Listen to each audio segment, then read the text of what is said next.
Бар мәселем осындай эффектті қалай жасайтынын көрсетемін. Бірінші қалаған суретімізді жүктейміз. Сосын объектті басып растрировать етеміз. Растрировать еткеннен кейін оны фрагменттерге бөлеміз. Қалаған ені мен ұзындығын енгізесіз. Волшебный палочканы алып, фонымызды жоямыз. Ара қарай біздің изображение фотомызды алып тастаймыз.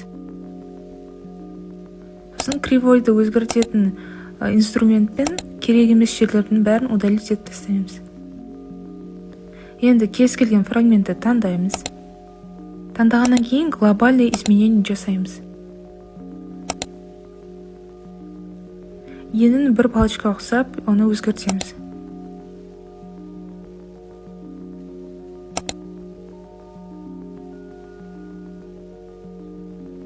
Осы фрагментті алып, оны дублировать етеміз.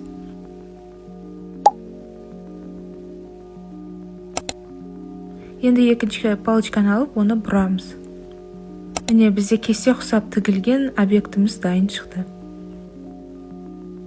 Керек емес фрагменттерді алып, жойып тастаймыз. Көргендеріңізге үлкен рахмет.